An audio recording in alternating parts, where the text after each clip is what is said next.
네, 시청자 여러분 안녕하십니까. 전쟁 같은 주식장 내일 시장에서 승리할 수 있는 전략을 짜보는 시간 스타워즈 투나잇의 강성호입니다. 네, 안녕하세요. 임민소입니다. 스타워즈 투나잇은 여러분들과 함께 매일매일 1시간씩 주식장의 전략 함께 세워볼 텐데요. 네, 먼저 오늘 시장에서 어떤 이슈들이 있었는지 지수부터 수급까지 모두 살펴보고 저와 민소 아나운서가 간단한 브리핑까지 준비했습니다. 투데이 스타워즈부터 시작해 볼게요.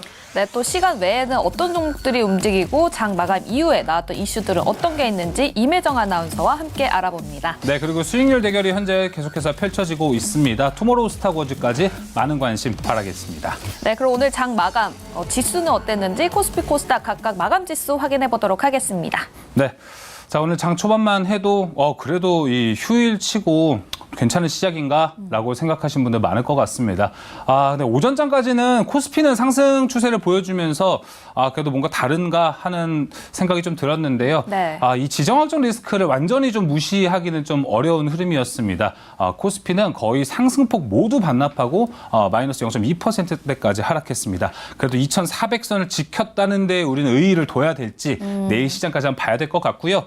코스닥은 하지만 800선은 무너졌습니다. 오늘 795포인트에서 시장을 마감했습니다. 상승과 하락 종목 수를 보면요.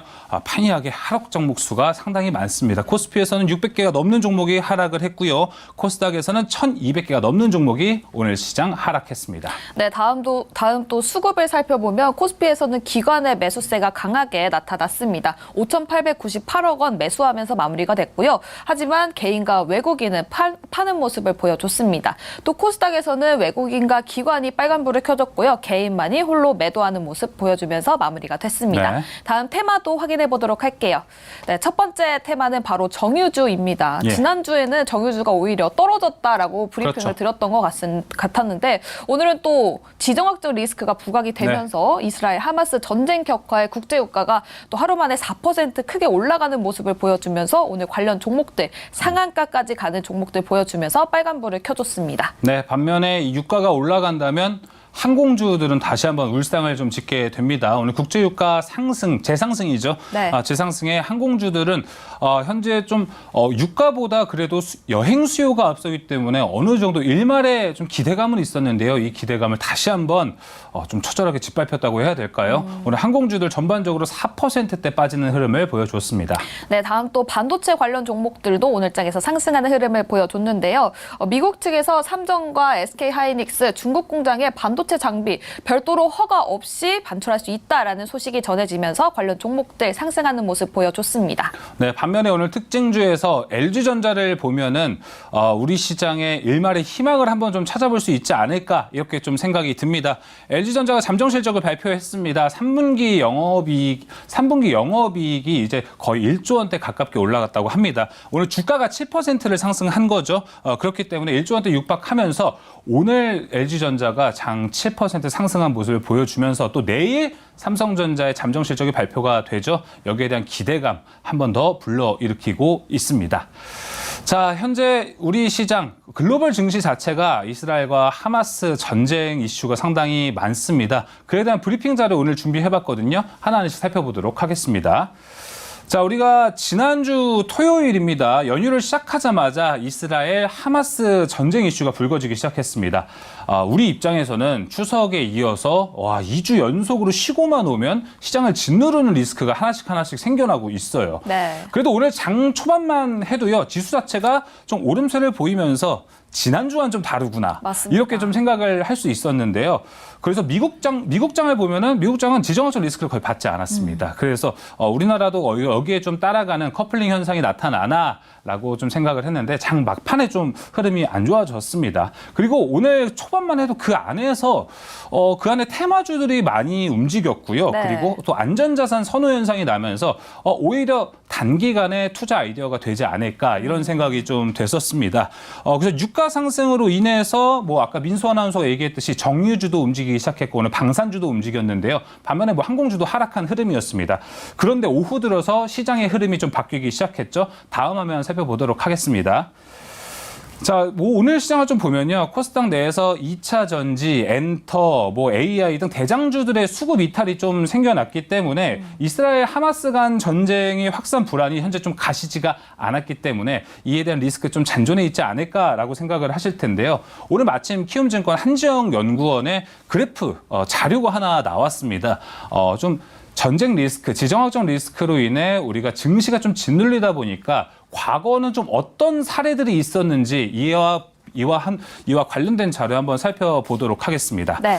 자, 위에 있는 자료를 보면요. 1차부터 4차, 오일 쇼크까지 중동전쟁 당시 S&P 500 주가 흐름을 한번 살펴본 자료입니다. 전쟁 일주일 전, 당일, 일주일 후, 전쟁 1개월 후, 전쟁 기간으로 보시면 될 것 같은데요. 여기서 중점적으로 보면은 전쟁이 발발하고 일주일이면은 어느 정도 회복세에 들어선다라는 게 가장 중요한 의미가 될 것 같습니다. 자, 두 번째로 가보면요. 과거의 테러, 침공, 전쟁 등 이슈들이 있었을 때 주가가 어떻게 움직였는지에 대한 것들인데요. 네.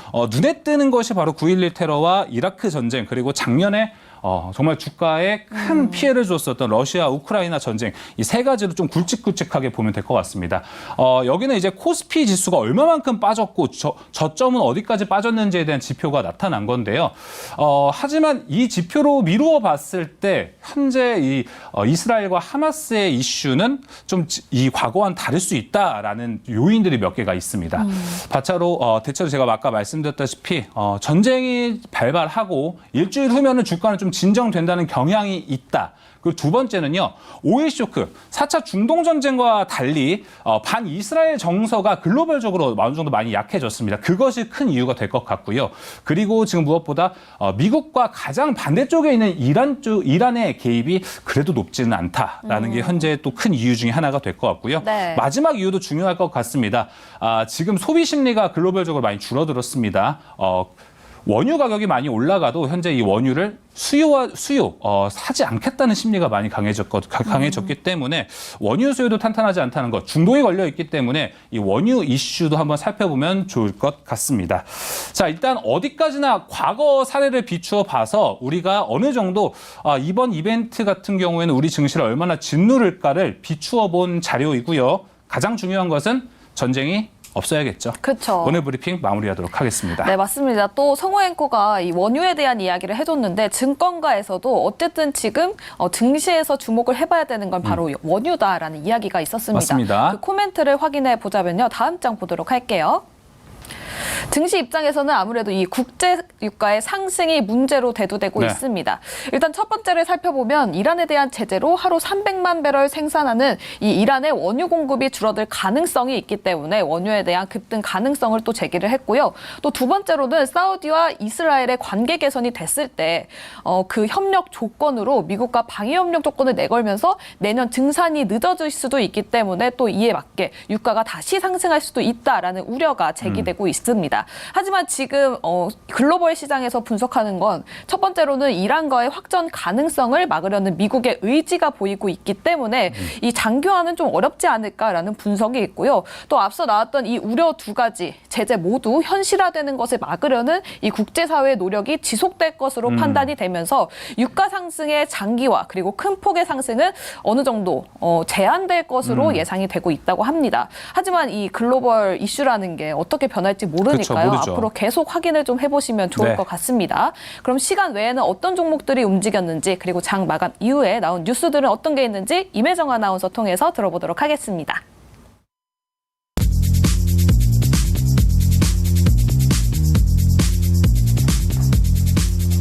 안녕하세요. 비밀요원 임혜정입니다.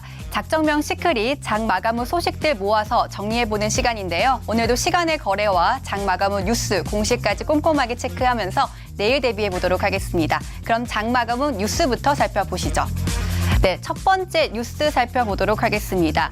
이달 백화점 업계의 매출이 작년 대비 두 자릿수로 늘어났다는 기사입니다.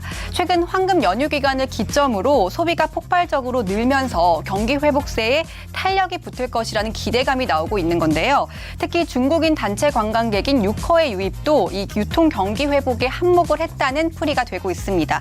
백화점 4분기는 최대 실적을 달성을 했고요. 코로나 이전 수준으로 좀 회복하지 않겠냐는 회복되는 전망도 나오고 있습니다. 하지만 일각에서는 아직 본격적인 회복을 전망하기에는 이르다는 평가도 나오는 만큼 4분기 실적을 좀 더 지켜봐야 될 것 같습니다. 자, 다음 기사도 살펴보도록 하겠습니다. 다음 기사는 세 번째 기사입니다. LG전자가 기업 간 거래를 앞세운 체질 개선에 성공했다는 기사입니다. LG전자는 올 3분기 역대급 실적을 기록을 했는데요.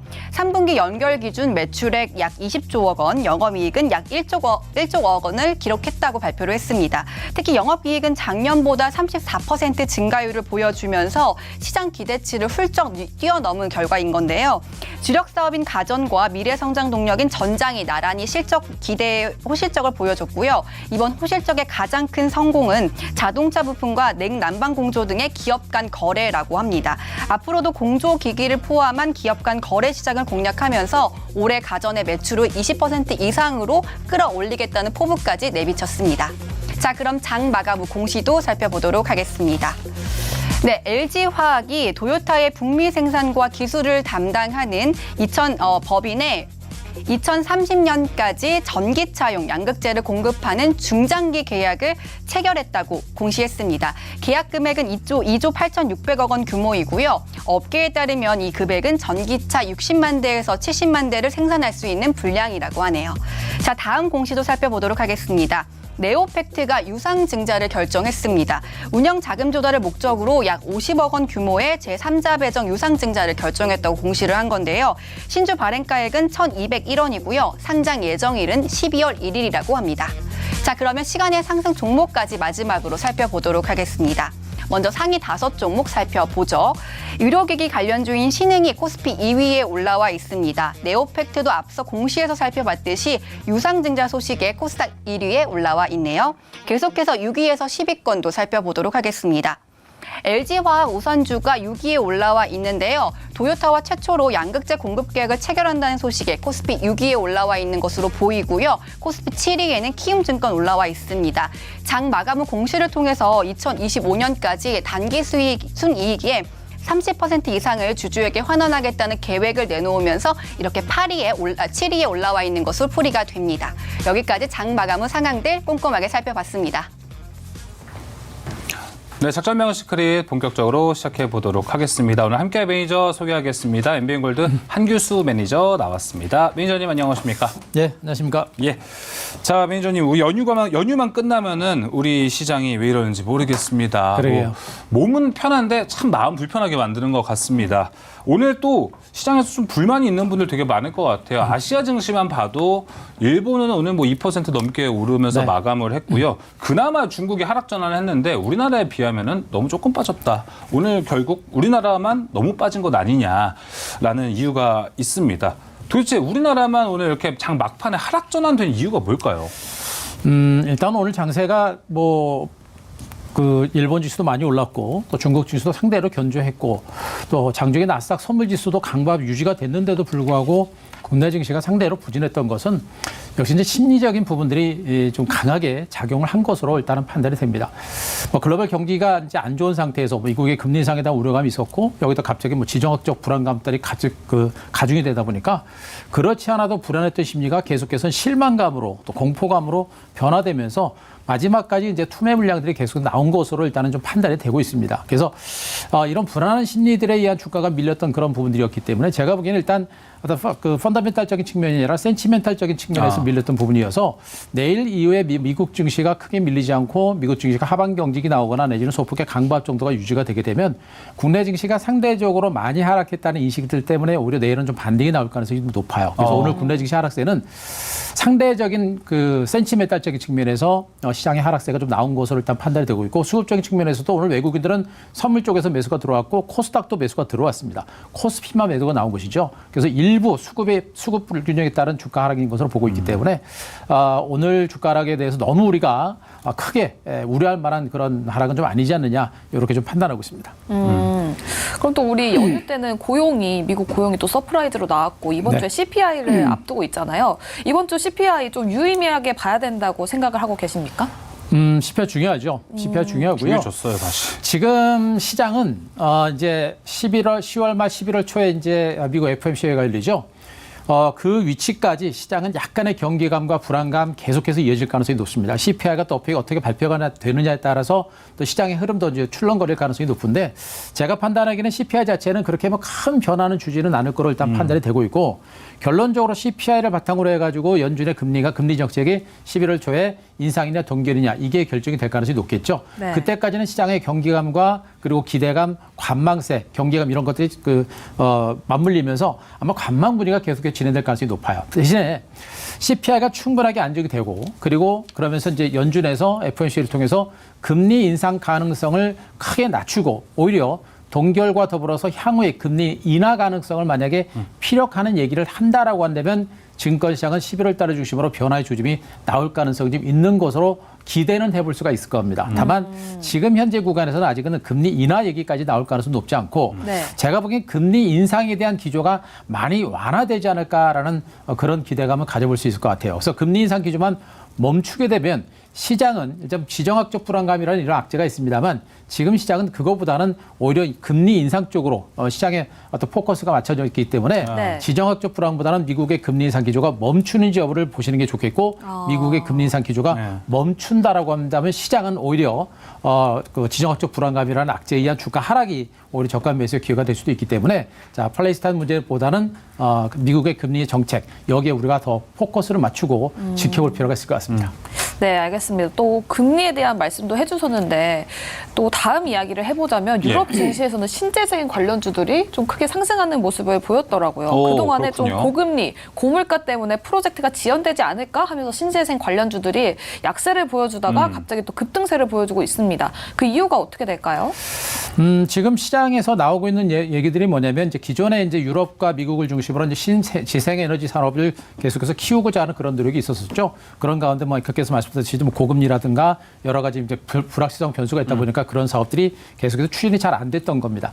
자, 이렇던 상태에서 지금 유럽에서 이제 2030년까지 신재생에너지 그 비중을 기존의 32%에서 42.5%까지 크게 올리는 그런 규정을 법제화하기로 했다라는 그런 소식이 나오고 있죠. 이런 것들 때문에 지금 이제 유럽이라든가 이쪽에서 이제 재생에너지 관련주의 반대세가 좀 나타난 것이고 지금 시장이 전체로 많이 안 좋다 보니까 이슈 테마주들도 굉장히 많이 위축됐거든요. 네. 바로 이런 것들이 아마 이제 신재생에너지 관련주와 관련된 어떤 이슈 테마주로서 시장은 안 좋더라도 이슈 테마주들을 부활시키는 그런 어떤 모멘텀으로 작용하지 않을까라는 그런 기대감도 우리가 좀 가져볼 수가 있을 것 같습니다. 그래서 전 세계적으로 지금 지구온난화라든가 또 기후 이상이 계속해서 진행이 되면서 신재생에너지에 대한 비중이 계속해서 높아지고 또 속도가 가속화될 수 있는 그런 가능성이 높아서 네. 풍력이라든가 뭐 태양광이라든가 또 멀리 나가는 원전이라든가 이런 신재생에너지 관련주가 다시 한번 시장 점유에 부상할 수 있는 가능성이 있기 때문에 이런 부분에 대해서는 우리가 단발로 그치더라도 장기적으로 신재생에너지 사업은 계속해서 커질 가능성이 높기 때문에 신재생에너지 관련주에 대한 관심들은 우리도 같이 가져가 보실 필요가 있을 것 같습니다. 그러면 오늘 유럽에서 급등세를 보여줬었는데 내일 네. 국장에서도 좀 상승을 기대해 볼 수 있을까요? 상승장은 나올 것 같아요. 제가 어. 보기에는 이제 재료 자체가 신선하고 그리고 네. 이제 그렇죠. 굉장히 많이 조정을 받아왔기 맞아요. 때문에 저는 이제 어느 정도 재료가 반영이 되면서 반등은 좀 나올 거로 보여지는데 네. 자 문제가 뭐냐면 이렇게 기사화돼 가지고 나타나는 종목군들의 경우는 우리가 참 쫓아가는 게 좀 부담이 돼요. 맞아요. 기사화되는 종목들은 아침 시초가에 갭으로 올라가서 곧바로 급등하는 경우가 굉장히 많아서 쫓아가기가 굉장히 부담되는 것이 사실입니다. 그래서 제가 보기에는 이런 재료에서 주가가 올라갔지만 쫓아가지 않는 게 좋을 것 같고요. 쫓아가지 않되 중간 바닥을 가지고 눌리는 그런 과정들이 나올 겁니다. 시장 자체가 좋지 않기 때문에 계속 못 가요. 그래서 가게 되면 쫓아가지 말고 우리가 기다렸다가 충분한 눌림 조정이라든가 기간 조정을 우리가 기다렸다가 뭐 업종 대표주 몇개 종목들이겠죠.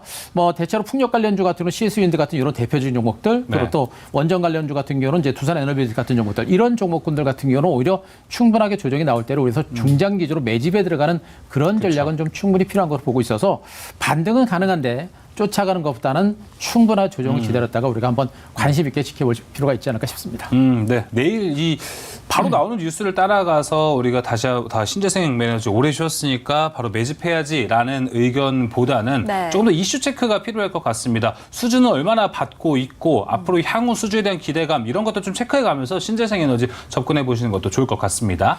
자, 그럼 이제 장마감 후 주요 뉴스들 어떤 뉴스들이 있었는지 하나씩 살펴보도록 하겠습니다. 그 첫 번째 뉴스입니다. 자, 바로 또 백화점주 그리고 중국의 소비 관련된 섹터에 대한 이야기입니다.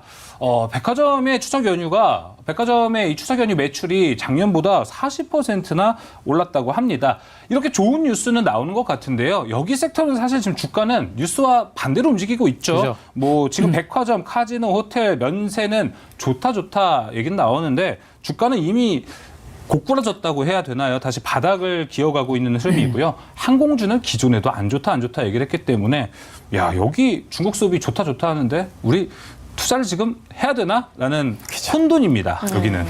참 뭐라고 할까요?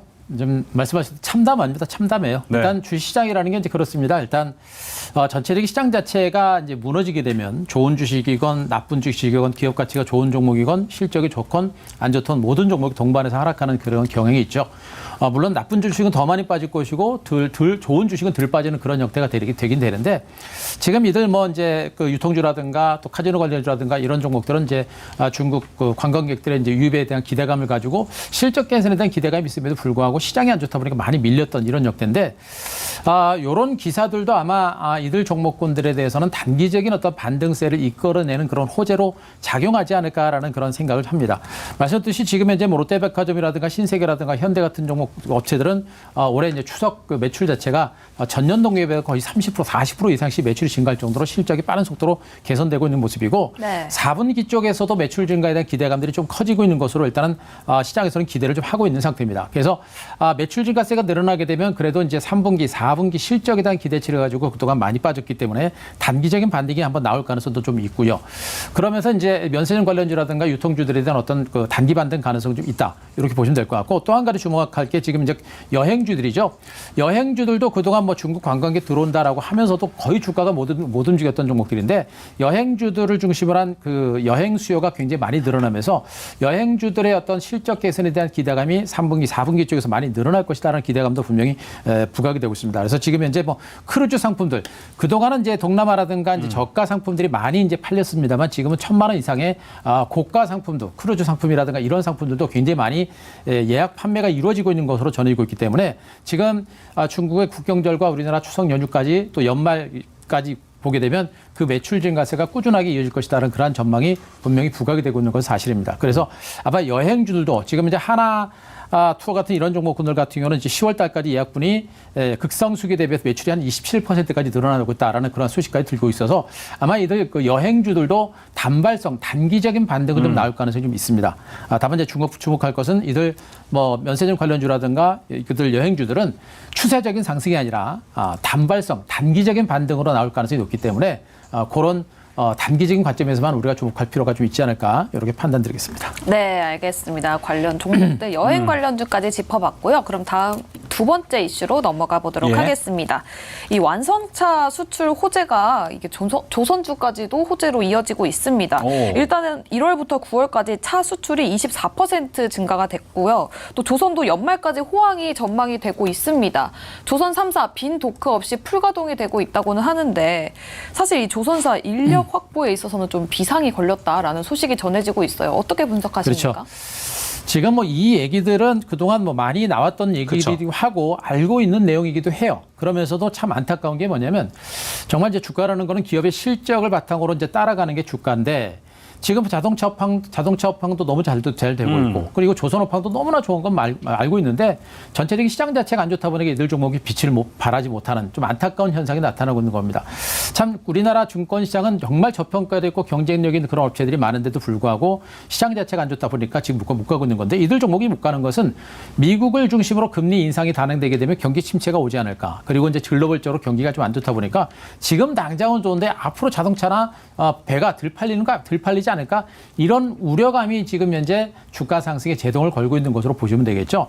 그런 우려감이 좀 사라지게 되면 주가가 올라갈 수 있는 가능성이 높은데 말씀하셨듯이 현대자동차 지금 울산 공장은 그동안은 뭐 토요일만 이렇게 이제 특근을 많이 했었습니다만 이제는 일요일까지 쉬는 날까지 이제 특근 연장 근무를 계속해서 교대로 계속해서 확대하는 그런 방안을 추진하고 있기 때문에 계속해서 이제 자동차 생산량을 계속해서 확대하는 이런 과정이 진행되고 있고요. 그리고 이제 특히나 KG 모빌리 같은 경우는 그동안 실적도 굉장히 좋은데 KG 모빌리티 같은 업체들도 지금 현재 계속해서 이제 야근은 내지는 이제 휴일 날도 특근하는 이런 형태까지 진행될 정도로 자동차 판매가 굉장히 많이 활성화되고 있습니다. 그만큼 실적이 좋아진다는 얘기가 되겠죠. 이런 업체들이 주가가 올라가려면 증시가 좋아지고 주변 여건이 좋아지기 때문에 올라갈 수 있는 가능성이 높고요. 조선 업체들도 마찬가지지만 지금 도크가 이제 없어서 모자랄 정도 없는 상태에서 지금 다 풀가동이 되고 있는 상태입니다. 그렇기 때문에 실적이 좋아질 수밖에 없는 이런 상태가 되고 있거든요. 그러니까 실적이 좋은데도 주가가 못 가는 건 아까도 말씀드린 글로벌 경기 침체 우려감이 있기 때문에 그렇거든요. 그래서 네.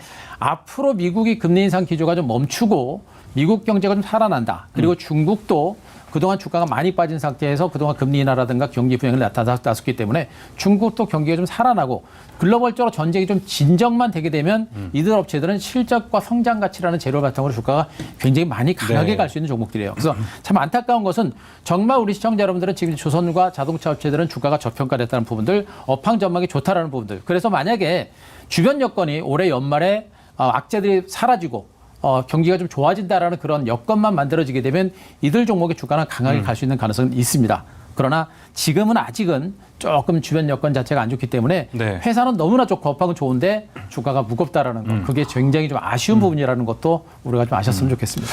그런데 예전에 우리가 조선주가 잘 달렸을 때 생각을 좀 해보면은 전반적으로 한 5번 중에 4번은 시장이 안 좋을 때 네. 시장이 안 좋을 때 조선주가 부각이 돼서 조선주가 엄청나게 주가 상승을 보여줬던 시기가 여러 번 있었습니다. 그렇죠. 그리고 자동차는 이제 물론 경기와 좀 비슷한 사이클을 그려가지만 제가 봤을 때 시장이 지금 전반적으로 안 좋은 흐름에서 이 두 가지 섹터, 조선과 자동차는 실적이 계속 좋을 것으로 전망이 되니까 언젠가 하반기 안에는 한번 부각이 돼서 랠리가 나올 것 같은 생각이 들거든요. 그래서 한교수 나와야죠. 매니저님 보셨을 때 네. 조선하고 자동차 둘 중에서 본다면 어디가 더 가능성이 높아 보입니까? 굉장히 어려운 질문이에요. 어려운 네. 질문이고요. 일단 조선 자동차도 포가 뭐 지금 5배, 6배밖에 안 너무나 저평가된 종목들이고 그쵸. 일단 자동차는 그동안 이제 내연기관 자동차를 중심으로 매출이 늘어나고 실적이 나오다 보니까 전기 자동차로 넘어가는 그런 시점에서 전기차에 대한 어떤 성장성이라든가 경쟁력이라든가 이런 것에 대한 우려감들 때문에 자동차주들이 상대를 못 갔다라고 보실 수가 있거든요. 근데 이제 전기차 쪽도 잘 나가고 있기 때문에 앞으로 이제 전기 자동차 쪽에서 매출 증가세가 꾸준하게 늘어나고 경쟁력까지 북미 시장을 중심으로 확대가 되고 있기 때문에 시장 자체가 좋아지게 되면 자동차 쪽도 저는 분명히 경쟁력이 있다고 보고 있고요. 또 여기에다가 지금 이제 조선은 네. 우리나라가 글로벌 최강입니다. 최강이고 맞아요. LNG 선열을 중심으로 해서는 역시 이제 글로벌 최강이기 때문에 도크가 이제 꽉 차인 상태에서 LNG선 고부가 가치 선박에 대한 어떤 건조가 계속해서 진행이 되고 있어서 영업이익이라든가 수익률 자체가 굉장히 좋아질 수 있어요. 그만큼 저평가됐기 때문에 또 경쟁력도 최고이기 때문에 그렇기 때문에 상승할 수 있는 여력은 분명히 저는 크다고 봅니다. 그래서 뭐 두 개를 합친다라고 한다면 좀 아쉽긴 합니다만 두 섹터 모두 다 정말 너무 아쉬운 섹터들이에요. 맞아요. 지금 너무나도 지금 이렇게 부담 없는 구간도 그렇죠. 되잖아요. 그리고 실적도 좋고 경쟁력도 있고 앞으로도 지금도 업황도 너무나 좋은데 글로벌 경기에 대한 어떤 우려감이라든가 이런 것들 때문에 못 가고 있어서 너무 안타까운 종목들인데 어쨌든 간에 경기가 좀 안정되고 주변 여건만 좀 좋아지게 되면 분명히 이제 주가가 움직일 수 있는 좋은 섹터다라는 점에는 이견은 없을 것 같습니다. 네. 경기가 좀 좋아지는 흐름을 보고 접근해도 늦지 않겠다라는 답변으로 한번 제가 해석을 하겠습니다. 그렇게 하셔도 될 것 네. 같고요. 제가 보기에는 아마 장기 투자하시는 분들은 이제 슬슬 한 번씩 담아가시는 것도 괜찮으실 것 같아요. 한두 달 보지 마시고 네. 적어도 뭐 내년 연말 내후년까지 보신다라고 한다면 조금씩 담아가시는 것도 나쁘지 않을 것 같습니다. 알겠습니다. 자, 이어서 세 번째 뉴스로 넘어가 보도록 하겠습니다. 자, 오늘 LG전자 이야기를 또 안 해볼 수가 없습니다.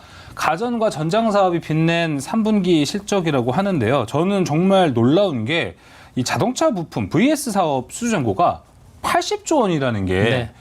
LG전자가 정말 이제 전장 사업을 하겠다고 발벗고 나선 게 얼마 안 되거든요.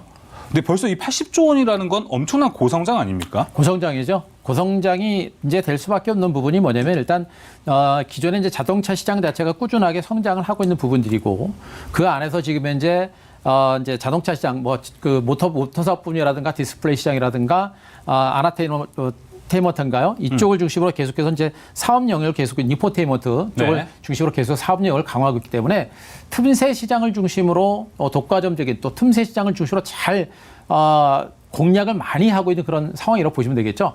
일단 LG전자의 가장 맹점은 뭐냐면 가전 사업을 중심으로는 너무나 튼튼하게 탄탄하게 사업 영역을 구축해서 전 세계적으로 시장 점유율을 꾸준하게 유지하고 있는 정말 탄탄한 업체인 건 맞는데 네. 성장성이라고 하는 부분에 있어서 한계점을 보였던 부분이 지금 현재 LG전자의 맹점이었습니다.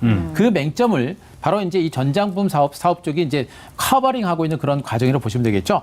아직까지 전장품 사업 비중 자체가 뭐 아직 3% 5% 정도밖에 안 되고 있는 상태이기 때문에 이 전장품 사업 비중이 나중에 20에서 30%까지 커지게 되면 실질적인 LG전자의 성장성을 이끌어가는 그런 사업 부분이 될 겁니다. 그래서 기존의 안정적인 수익성과 더불어서 전장품 사업이라는 성장성이라는 재료를 딱 붙이게 되면 LG전자가 두 번 이제 부각될 수 있는 본격적으로 성장할 수 있는 그런 어떤 모멘텀으로 작용할 수 있는 가능성이 매우 높다고 보시면 되겠죠. 여기다 전기 자동차 시장이라는 새로운 시장이 계속해서 각광을 받으면서 이 전장품 사업 부분이 앞으로도 계속해서 강화될 수 있는 그런 가능성이 높겠고요.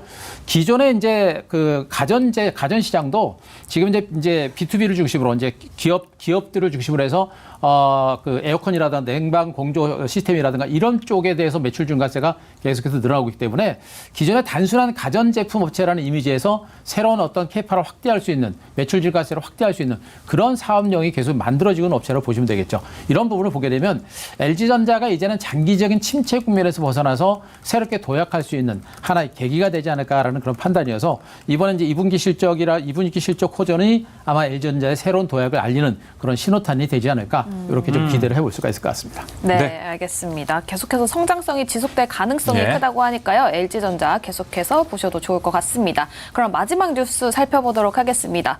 바로 네 번째 뉴스는 철강과 석유화학과 관련된 이야기인데요. 앞으로 전망이 좀 캄캄합니다. 중국의 생산 자립 추구를 하면서 그 여파로 인해서 이제 마진율이 떨어진 석유화학이 있고요. 또 철강도 4분기에도 좀 수출에 있어서는 암울하다라는 전망이 나오고 있는데 그 이쪽 관련 종목들은 올해 연말까지는 좀 안 보는 게 좋다라고 해석해 볼 수 있을까요? 연말까지는 제가 봐도 뭐 연말 이제 얼마 남지 않았기 때문에 네.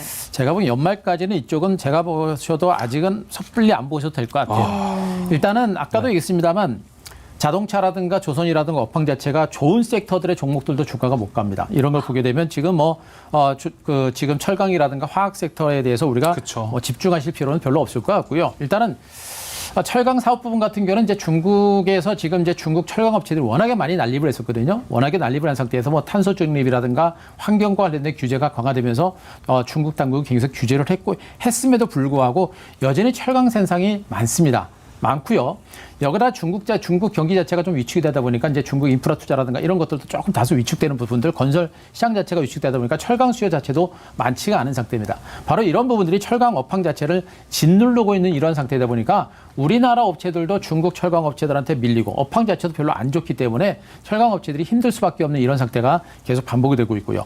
화학 업황도 마찬가지라 좀 보시면 될 것 같습니다. 일단 계속해서 이제 불황이 장기화되고 있는 모습들인데 이제 이 화학 섹터는 이제 중국 업체들이 자립을 계속해서 노리고 있는 그런 과정이에요. 그러다 보니까 과거에 우리나라 화학업체들은 중국 시장 자체가 중국 경제가 커지면서 그쪽을 바탕으로 수출을 하면서 굉장히 많이 컸는데 중국 업체들이 자립을 통해서 굉장히 커지다 보니까 경쟁력 자체가 다소 떨어지는 형태가 되고 있죠. 여기다 중국 경제가 위축되는 부분들. 이러다 보니까 지금 이 화학 섹터도 아직까지 업황 자체가 부진한 이런 상태가 계속해서 반복이 되고 있는 겁니다. 그러니까 글로벌적인 경기가 안 좋은 상태에서 지금 중국 경기도 안 좋고 이런 상태에서 지금 뭐 철강이라든가 화학 업황까지 개선될 때까지 기다린다는 것은 조금 시간이 많이 걸리지 않을까라는 그런 판단이고 향후 경쟁력, 중국 업체들과 경쟁력에 있어서도 네. 다소 좀 힘든 버거운 상태가 아닌가라는 그런 생각이기 때문에 자 철강과 화학업체 섹터의 어떤 본격적인 주가 상승까지는 시간이 좀 많이 걸리지 않을까라는 네. 걱정을 좀 해올 수 있을 것 같습니다. 네, 사실 뭐 이전만 해도 중국 전기 재개가 나오면은 여기 섹터는 이제 다시 한번 부활할 수 있다라는 이야기가 나왔는데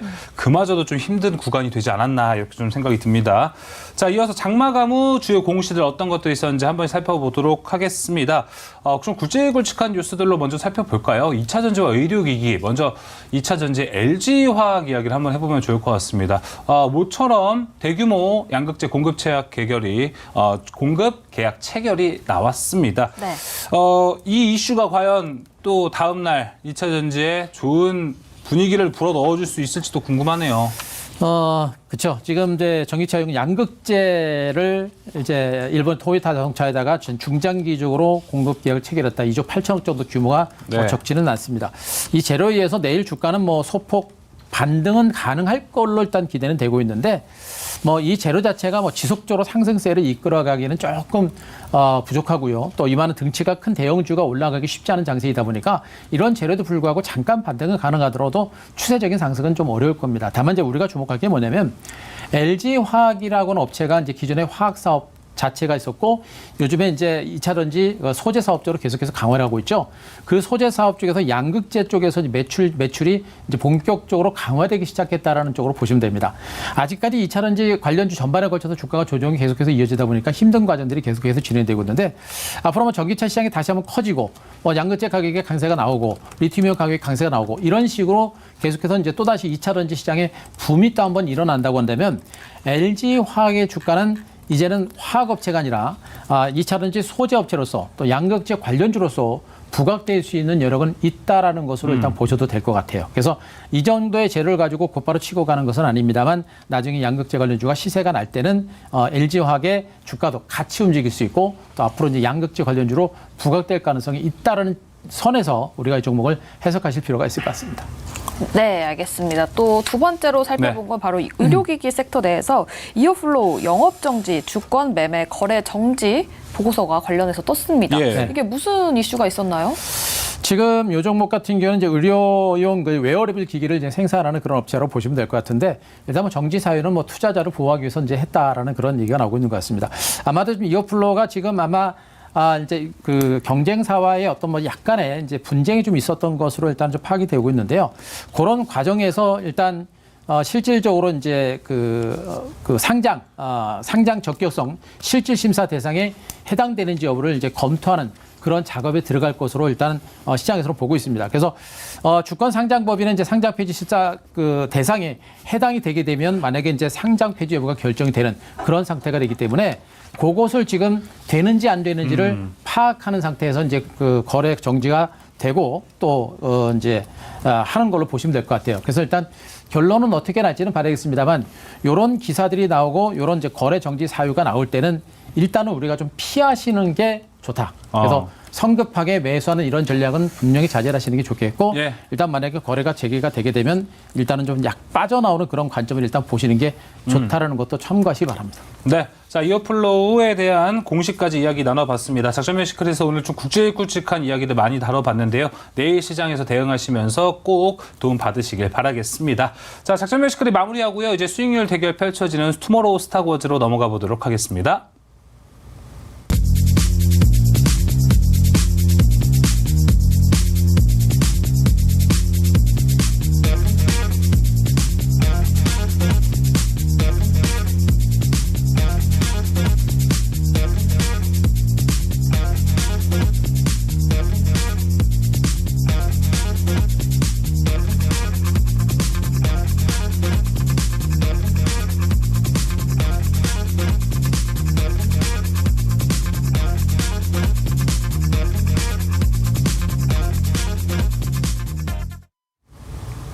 네, 투모로우 스타워즈 시작해 보도록 하겠습니다. 네. 한교수 매니저님과 함께 하고요. 그러면 어떻게 코멘트를 주셨을지 한 줄 정리 확인해 보도록 하겠습니다.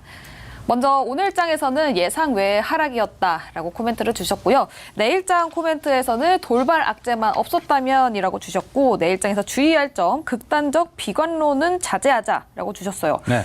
돌발 악재는 더 이상 또 나올 게 있을까 싶고 극단적인 비관론은 자제하자고 했는데 그럼 또 심리적으로 힘들 것 같아서 그렇게 주신 거죠. 그죠. 일단 극단적인 비관론은 자제하자라고 이제 말씀드리는 이유는 뭐냐면 일단 시장이 오늘 지수가 많이 밀렸죠. 아까도 뭐 인컨께 말씀드렸지만 오늘 장세가 뭐 일본도 많이 올랐고 나스닥 선물도 괜찮았고 뭐 중국 지수도 많이 밀리지 않았는데도 불구하고 오늘 많이 밀렸습니다. 맞아요. 저 역시도 오늘 같은 장은 주가가 안 빠지는 장인 것으로 일단 생각했는데 결국에 막판에 밀렸죠. 하지만 아까도 말씀드렸지만 특별한 악재가 있었던 것은 아니고 특별한 이유가 없었던 상태에서 주변 여건 자체가 온통 악재다 보니까 실망 매물, 센티멘탈이 위축됐기 때문에 밀린 것으로 보시면 될 것 같습니다.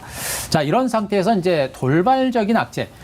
지금 지금 뭐 이제 팔레스타인과 이스라엘 간의 전쟁 이 소식도 우리가 전혀 예상하지 못했던 그런 돌발적인 변수였었죠.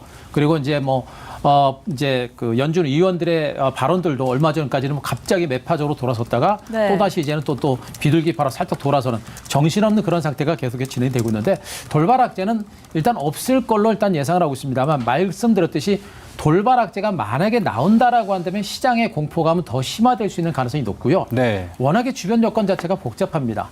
또 전쟁이라고 하는 것도 지금 이제 우크라이나 전쟁이 처음에 나기 전에는 설마 전쟁 나겠어라고 했었잖아요. 맞아요. 그런데 전쟁이 났습니다. 그러니까 전쟁을 한번 경험했죠. 인류가 한번 경험했습니다. 그러니까 현대전으로 가게 되면 그 피해가 너무나 크기 때문에 안 날 거라고 그랬는데 전쟁이 한 번 났죠. 겪었습니다. 겪었는데 겪으니까 이제 바로 이제 이스라엘과 팔레스타인의 전쟁이 미사일을 무려 몇천 발을 하루 만에 쏜다라는 그런 전쟁이 또 터졌죠. 이러다 보니까 뭐 이란과의 전쟁이 확전되지는 않을 거다라는 그런 얘기들이 분명히 나오고 있고 또 가능성은 굉장히 높다고 보여집니다만 그러나 예상치 않았던 그런 돌발 악재가 나올 수 있고요. 만약에 그런 돌발 악재가 나오게 되면 시장의 투자 심리가 많이 위축이 될 수 있어요. 그래서 그 부분은 조심을 하되 그래도 돌발 악재는 없지 않을까라는 그런 생각을 하실 수가 있겠고 그러면서 우리가 이제 극단적인 비관론을 자제해야 되는 것은 뭐냐면 아까도 얘기했습니다만 팔레스타인과 이스라엘 간의 전쟁이 지금 현재는 심리적으로 부담을 줍니다만 증권시장에 실질적으로 영향을 주는 경우는 많지 않습니다. 일시적인 변수로 마감되는 경우가 많고요. 지금 가장 중요한 것은 미국의 금리 인상 기조가 멈추느냐 마느냐 이게 가장 중요하거든요. 그래서 지금 현재는 전쟁을 하고 있는 부분에 대해서 우리가 긴장을 하고 부담을 갖고 쳐다보지만 거기는 증권시장에 별로 영향을 안 줘요. 우리가 주목할 것은 미국의 금리 인상 기조가 멈추느냐 마느냐입니다. 그래서 아마 CPI 발표와 그리고 이제 미국의 FOMC 회의 결과가 어떻게 나오느냐, 미국의 금리 정책이 어떻게 됐냐 이것에 따라서 시장의 방향이 결정되기 때문에 아마 11월 초 내지는 12월 말 11월 초를 중심으로 시장이 의외로 회복될 수 있는 가능성도 분명히 있고 여기서 돌발 악재만 없다면 시장이 더 붕괴될 수 있는 가능성도 높지는 않다고 보입니다. 그래서 너무 극단적인 비관론을 자제하게 되면 오히려 좋은 기회를 놓칠 수가 있기 때문에 비관론을 자제하고 네. 그러면서 조금 주변 여건 보면서 좀 안정될 때 우리가 기회를 또 잡아가는 전략도 한번 구사를 해볼 필요가 있을 것 같습니다. 네. 이렇게 비관론은 자제했으면 좋겠다라고 말씀을 주셨지만 저는 우려되는 게 또 한 가지가 네. 있어서 뭐가 우려돼요? 그렇게. 지난주까지만 해도 코스닥 800선이 무너지면 심리적인 지지선이 무너진다라는 얘기가 있었는데 지금 딱 걸렸죠. 그러니까요. 이게 연휴 지나자마자 바로 800선이 무너져 버렸잖아요. 코스닥은 800선이 무너졌죠. 네. 네, 무너졌는데 코스피는 2,400이 안 무너졌죠. 네. 그러니까 지금 항상 시장을 보실 때 네. 코스피하고 코스닥을 따로 보시면 안 돼요. 항상 코스피와 코스닥은 방향성 자체는 같습니다. 그러니까 하루 이틀 정도는 등락이 바뀔 수 있는데 방향 자체는 같아요. 그래서 코스피가 만약에 여기서 더 밀리지 않고 2,400을 지지를 받거나 내지는 2,400을 깼다가 다시 2,400을 다시 회복하는 이런 흐름이 나오게 되면 오늘 코스닥이 800선을 깼습니다만 많이 빠졌죠. 많이 빠졌기 때문에 코스닥의 반등이 강하게 나올 수가 있어요. 그래서 제가 보기에는 네. 코스닥이 800선이 깼다는 것에 대해서 네. 포커스를 맞추지 마시고 네. 코스피가 2,400이 지지를 했다는 부분들 또 코스피가 2,400이 지지가 네. 되고 반등에 나서면 많이 빠졌던 코스닥이 또 빨리 올라간다. 이런 관점으로 보시는 게 좋을 것 같습니다. 그러면은 거꾸로요. 내일 시장에서 코스닥은 단기 반등이 나와서 800이 회복이 됐어요. 네. 코스피에서 만약에 2,400이 무너지면 이건 더 위험한 거 아닌가요? 근데 그게 조금 더 위험하죠. 만약에 이제 코스피가 2,400이 만약에 깨지고 네. 그런데 뭐 코스닥이 많이 빠져가지고 잠깐 올라갔다 한다면 그 코스닥도 갔다가 다시 무너질 수 있는 가능성이 굉장히 높죠. 그래서 지금 2,400이 2,402포인트이기 때문에 2,400포인트의 의미, 그 지지선이라고 하는 그 의미 자체는 제가 보기엔 그렇게 크지는 않아요. 그러니까 일시적으로 깨질 수 있는 가능성이 있는데 종가를 기준으로 2,400을 다시 회복할 수 있는 가능성도 분명히 있는 부분이고요. 대체로 2,350에서 2,400선 요 정도 선에서 시장이 터닝할 수 있는 가능성은 아직은 존재하지 않을까라는 그런 네. 판단이기 때문에 뭐 코스닥보다는 코스피를 중심으로 먼저 보시는 게 좋을 것 같습니다. 알겠습니다. 코스피 현재 2,400선이 현재 더 중요할 것으로 보입니다. 자, 그럼 내일 시장 전략 본격적으로 좀 해봐야겠죠. 먼저 저희 투모로우 스타워즈 룰부터 살펴보고 순위도 한번 보겠습니다. 네, MBI 골드 4인 매니저들의 수익률 대결이 펼쳐지고 있습니다. 일단은 종목 방송 다음 날 그리고 거래일 지정가로 편입이 되는데 매수가에 도달하지 못했을 경우에는 시초가로 편입이 됩니다. 네, 목표가 터치 시 가격 전략 재설정 가능하고요. 손절가, 익절가 터치 시 포트 제외됩니다. 매도 언제든 되고요. 방송 다음날 시초가로 매도됩니다. 월 4회 자유 편입 찬스 전화 연결을 통해서 가능합니다. 이어서 순위 볼까요? 네, 10월달 대결이 펼쳐지고 있죠. 현재 1위는 조선일 매니저가 1위를 달려가고 있습니다. 또 2위에는 김병진 매니저, 그리고 3위에는 백인현 매니저 자리하고 있습니다. 네, 계속해서 종목별 순위도 한번 살펴보도록 하겠습니다. 백인현 매니저의 인텔리안테크가 5%대로 1위에 올라와 있습니다. 조선일 매니저의 삼성바이오로직스 3위, 김병진 매니저의 솔브레인까지 현재 올라와 있습니다. 자, 한규수 매니저님은 지난주까지만 해도 이 순위권 차트에 계셨습니다. 시큐레터가 변동성이 너무 하루 만에 컸습니다. 지난주만 해도 목표가 터치했다고 저희가 말씀드렸는데 네. 오늘 하루 만에 상승분을 좀 바로 반납해버렸죠. 참 수익률 게임인데 참 수익률이 참 참담하네요.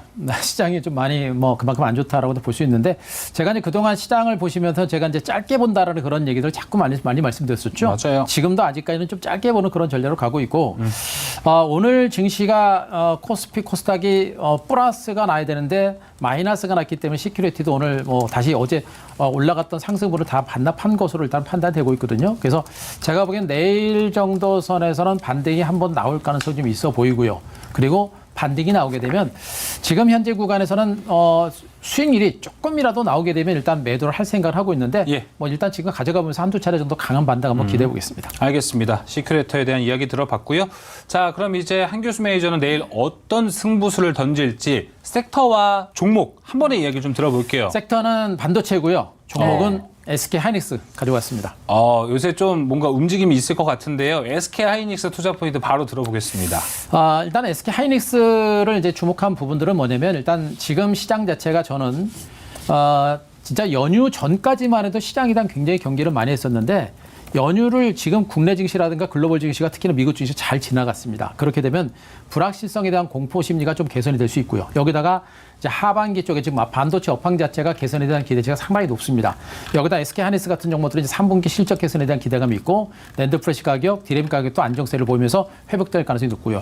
HBMC를 중심으로 매출 증가세 계속 늘어날 수 있고 그러면서 내년 정도 선에서는 반도체 업황 회복에 대한 기대감도 큽니다. 아시다시피 중국에 대한 어떤 반도체 공장에 대한 장비 공급도 이제는 가능한 그런 수준까지 있기 때문에 중국 경제만 좀 살아나게 되면 반도체 업황에 대한 개선은 상당히 많이 늘어날 걸 보고 있거든요. 그렇게 보게 되면 SK 하이닉스 같은 종목군들은 DDR5, 낸드, 그다음에 그 HBM 모든 쪽에서 이제 매출이라든가 공통 부문을 가지고 성장 가치가 부각될 수 있는 가능성이 있다고 보여집니다. 그래서 이 종목은 이미 이제 중간 바닥을 충분하게 다졌고 플랫폼 상단에서 매물을 받고 있기 때문에 이 정도 선에서는 좀 안전하다라는 위치에서 한번 더 저가 매수를 해보도록 하겠습니다. 네. 오늘 종가 11만 9,500원인데요. 역시 이제 매수가는 오늘 종가 11만 9,500원을 하고 일단 여기서 반등까지는 조금 시간은 걸리겠습니다만 그래도 반등이 나온다고 한다면 한 번 정도 강하게 나올 거로 보고 있어서 목표가 13만 5천원, 손절가는 11만 4천원 제시를 드리겠습니다. 네. 반도체 SK 하이닉스입니다. 목표가 13만 5천원, 손절가 11만 4천원으로 제시해 주셨습니다. 반도체에 대한 이야기 더 궁금해하시는 분들 많을 것 같고 전반적인 시장 이야기도 궁금해하실 분들 많을 것 같습니다. 한규수 매니저님 어디로 가면 좋을까요? 요즘에 제가 시장이 좀 많이 안 좋아서 그리고 시장에 대한 방향성들이 이제 명확하지 않아서 제가 무방을 좀 드렸습니다만 자 내일 무방 시작하겠습니다. 내일 장 끝나고 3시 50분은 무료 방송 진행을 할 건데요. 이제 연휴가 끝났습니다. 연휴가 거의 이제 끝났기 때문에 이제 시장에 대한 긴장감을 이제 높일 수 있는 그런 위치라고 보시면 될 것 같아서 여기서부터 이제 우리가 시장에 대해서 과연 기회를 잡아야 될 것인가 아니면 기회를 잡는다면 어떤 종목, 어떤 섹터를 중심으로 우리가 기회를 잡아야 될 것인가 전체적인 시장의 흐름하고 거기에 주도주가 될 만한 유망 종목까지 내일 장 끝나고 3시 50분 무료 방송을 통해서 여러분께 전달을 해드릴 예정이니까요. 시장이 안 좋다라고 해가지고 우리가 긴장의 끈을 놓치지 마시고요. 오히려 긴장을 높여서 오히려 기회를 잡아갈 수 있는 그런 기회로 한번 만들어 보시기 바랍니다. 네, 알겠습니다. 내일 장 끝나고 3시 50분 한규수 매니저의 무료 방송 준비되어 있습니다. 가셔서 투자 인사이트 얻어가시길 바라겠습니다. 한규수 매니저 무료 방송 안내 도와드리면서 저희 이만 물러가도록 하겠습니다. 스타워즈 투나잇 오늘 준비한 소식 여기까지입니다. 시청해주신 여러분 고맙습니다.